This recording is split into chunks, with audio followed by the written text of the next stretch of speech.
2014 के पहले के 7 सालों की बात करें, 7 वर्षों की बात करें, तो शहरी विकास मंत्रालय के लिए 1.25 करोड़ के आसपास का बजट ही आवंटित किया गया था। 7 साल में 1.25 लाख, जबकि हमारी सरकार के 7 वर्षों में शहरी विकास मंत्रालय के लिए करीब करीब 4 लाख करोड़ रुपए का बजट आवंटित किया गया। ये इन्वेस्टमेंट शहरों की सफाई, वेस्ट मैनेजमेंट, नए सीवेज ट्रीटमेंट प्लांट बनाने पर हुआ है। इस इन्वेस्टमेंट से शहरी गरीबों के लिए घर, नए मेट्रो रूट और स्मार्ट सिटी से जुड़े प्रोजेक्ट्स पूरे हो रहे हैं। हम भारतवासी अपने लक्ष्य प्राप्त कर सकते हैं, इसका मुझे पूरा भरोसा है। स्वच्छ भारत मिशन और मिशन अमृत की स्पीड और स्केल दोनों ही ये भरोसा और बढ़ाती है।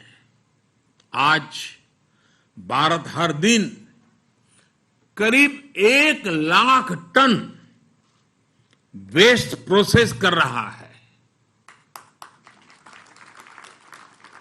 2014 में जब देश ने अभियान शुरू किया था, तब देश में हर दिन पैदा होने वाले वेस्ट का 20% से भी कम प्रोसेस होता था।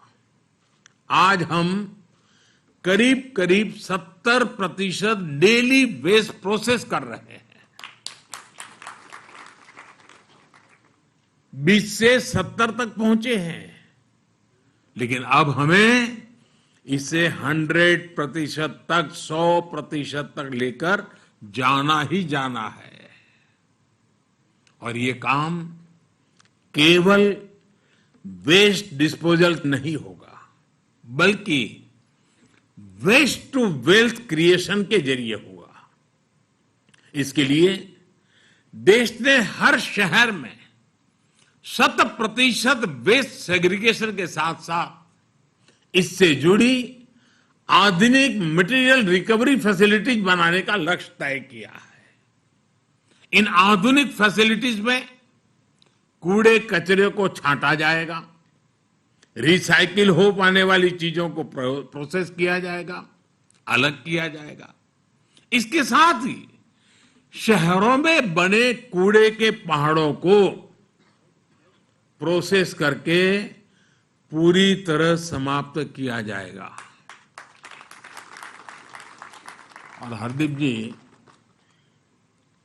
जब मैं कूड़े के बड़े बड़े ढेर साफ करने की बात कर रहा हूं, तो यहां दिल्ली में भी ऐसा ही एक पहाड़ बरसों से डेरा डाले हुए है।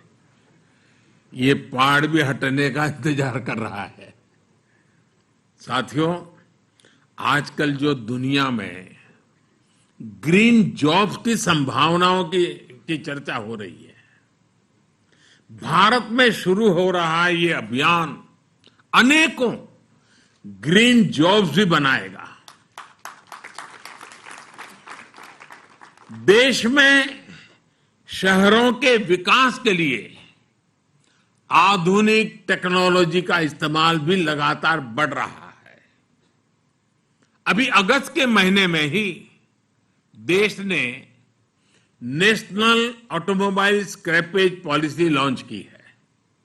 ये नई scrapping policy waste to wealth के अभियान को, सर्कुलर इकोनॉमी को और मजबूती देती है।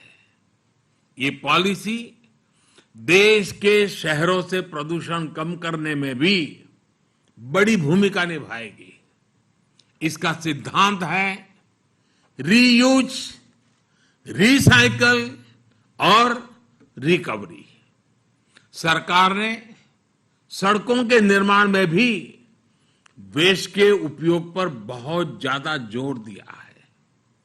जो सरकारी इमारतें बन रही हैं, सरकारी आवास योजनाओं के तहत जो घर बनाए जा रहे हैं उनमें भी रिसाइकलिंग को प्रोत्साहित किया जा रहा है।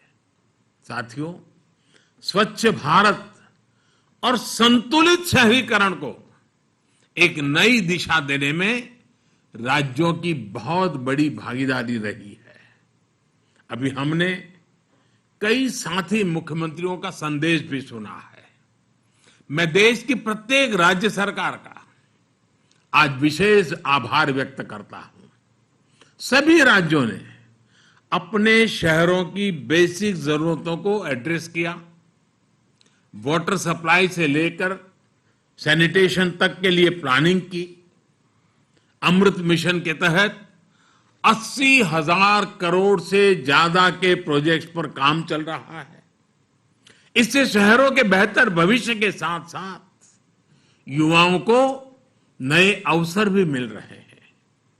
पानी का कनेक्शन हो, सीवर लाइन की सुविधा हो, अब हमें इन सुविधाओं का लाभ भी 100% शहरी परिवारों तक पहुंचाना है। हमारे शहरों में सीवेज वाटर ट्रीटमेंट बढ़ेगा तो शहरों के जल संसाधन स्वच्छ होंगे, हमारी नदियां साफ होगी। हमें इस संकल्प के साथ आगे बढ़ना होगा कि देश की किसी भी नदी में थोड़ा सा भी पानी बिना ट्रीटमेंट के ना गिरे, कोई गंदा नाला नदी में न गिरे। साथियों, आज शहरी विकास से जुड़े इस कार्यक्रम में मैं किसी भी शहर के सबसे अहम साथियों में से एक की चर्चा अवश्य करना चाहता हूं। ये साथी है हमारे रेहड़ी पटरी वाले, ठेला चलाने वाले, स्ट्रीट वेंडर्स। इन लोगों के लिए पीएम स्वनिधि योजना एक आशा की नई किरण बनकर आई है। आजादी के दशकों बाद तक हमारे इन साथियों की सूद नहीं ली गई थी। थोड़े से पैसे के लिए उन्हें किसी से बहुत ज्यादा ब्याज पर कर्ज लेना पड़ता था। वो कर्ज के बोझ में डूबा रहता था। दिन भर मेहनत करके कमाता था, परिवार के लिए जितना देता था उससे ज्यादा ब्याज वाले को देना पड़ता था।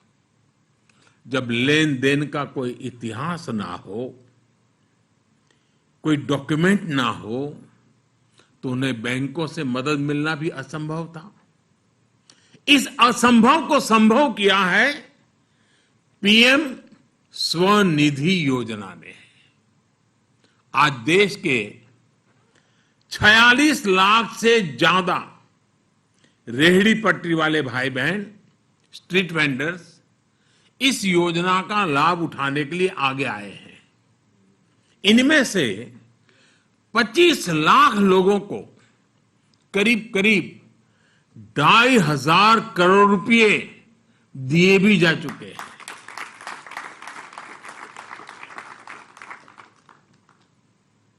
स्ट्रीट वेंडर के जेब में 2,500 करोड़ पहुंचाना ये छोटी बात नहीं है जी। ये अब डिजिटल ट्रांजैक्शन कर रहे हैं और बैंकों से जो कर्ज लिया है वो भी चुका रहे हैं। जो स्ट्रीट वेंडर्स समय पर लोन चुकाते हैं उन्हें ब्याज में छूट भी दी जाती है। बहुत ही कम समय में इन लोगों ने 7 करोड़ से अधिक ट्रांजैक्शन किए हैं। कभी कभी हमारे देश में बुद्धिमान लोग कह देते हैं कि